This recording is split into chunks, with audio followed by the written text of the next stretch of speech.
Imagine walking into a shop in 1975 with just £1 in your pocket and walking out with a bag full of shopping. Today, that sounds impossible. But for anyone who grew up in the 60s and 70s Britain, it was just normal life. In this video, we're looking at 15 everyday things that were shockingly cheap back then compared to now. No politics, no economics lecture, just the prices that shaped our childhood. Let's start with number 15. Number 15, a pint of beer. In the mid-1970s, you could buy a pint in many pubs for around 20 to 25 pence. It wasn't a luxury. It was just what adults did after work. A couple of pints, maybe a packet of crisps, and you still hadn't broken the bank. Today, the idea of getting change from a pound for a pint is almost a joke. For many people, it's now one of the biggest shocks when they think back to their first nights out. Number 14, a loaf of bread. A basic sliced loaf from the supermarket shelf used to cost only a few pence, and it fed the whole family. Toast for breakfast, sandwiches in lunch boxes, bread and dripping or jam as a cheap filler when money was tight. Bread wasn't something you thought about. It was just always there, and always affordable. Seeing modern prices on the same shelves really shows how much has changed. Number 13, a pint of milk. Milk deliveries on the doorstep in glass bottles were a daily sight. Kids pinched the silver tops, cats licked the cream, and parents paid only a handful of pence per pint. There were even free milk schemes in schools for a time. Milk was treated as an essential part of growing up, not a product that needed shopping around and budgeting for. Number 12, a bus ticket across town. If you lived in a city or larger town, a few coins in your pocket were enough to get you across half the route map. No contactless cards, no apps, just a paper ticket and a conductor or driver who tore it off a roll. Taking the bus to school, to the shops, to the cinema, it was all completely normal and cheap enough that parents didn't panic every time you climbed aboard. Number 11, a cinema ticket. Going to the pictures was a huge treat, but it didn't wipe out your wallet. Saturday matinees, double bills, and cheap seats meant you could see the latest film for loose change. Kids would queue round the block, clutching a bit of pocket money their parents barely noticed.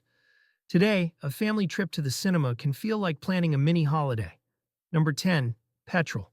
The numbers on the forecourt signs look almost unbelievable now. Filling up the car didn't feel like a major financial decision. Families thought nothing of Sunday drives, trips to the seaside, or visiting relatives miles away. Fuel was simply part of the background cost of life, not something that made headlines every time it changed. Number 9, rent. It wasn't cheap for everyone, and there was still real hardship. But compared to modern wages, the average weekly rent took up a far smaller chunk of income than it does today. Many families managed on a single wage, even with children, and still kept a roof over their heads. The idea of both adults working full-time and still struggling to cover housing would have sounded strange to many people then. Number 8, a packet of cigarettes. This one is controversial, but it's part of the picture. Cigarettes were cheap enough that they were an everyday habit for a huge proportion of adults. Packs were bought without much thought, and cigarette machines were dotted around pubs and cafes. Campaigns about health were only just beginning to cut through, and the price certainly didn't put many people off. Number 7, gas and electricity. Energy bills could still be a worry, especially in cold winters, but most people didn't talk about them with the same fear you hear now. Coal fires, gas heaters, night storage heaters, they all cost money to run, yet the idea of heat or eat as a regular dilemma was less common.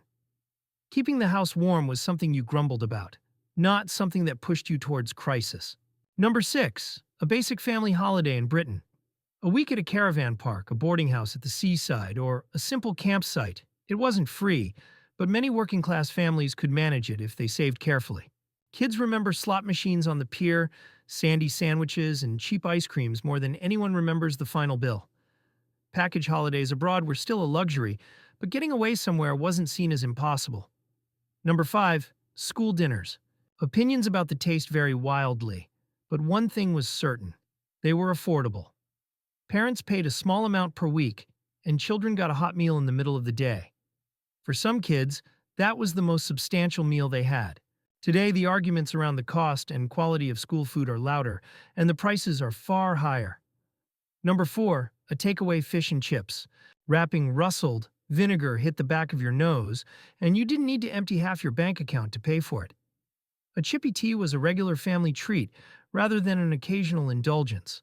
Sharing a bag of chips on the way home from a night out was almost cheaper than staying in. Number 3. Children's clothes and shoes. Many items were handed down, worn until they wore out, or bought from catalog clubs and market stalls. But the actual price tags, especially for school uniforms and basic footwear, took up a far smaller slice of the household budget than they do now. Kids might only have had one decent pair of shoes, but buying them didn't mean sacrificing something else major. Number 2. Television and radio license and setup. Once you'd bought the set and paid your license, entertainment for the whole family was effectively free. No monthly subscriptions, no streaming services, no add-ons. You watched what was on when it was on, and that was that. For the cost of a single year's modern subscription bundle, families back then could cover a lot more of life. Number 1. The feeling that a little went a long way. The exact numbers, the coins and notes have all changed, but what people remember most is the sense that a small amount of money could stretch surprisingly far. Pocket money felt powerful. Wages, even modest ones, paid for a decent if simple life. That feeling, more than any specific price tag, is what makes those old numbers so shocking when you look back. Looking at these prices doesn't mean everything was better or easier. Wages were lower, choices were fewer, and plenty of people struggled. But when you compare what a few coins used to buy with what they buy now, it's hard not to feel a jolt.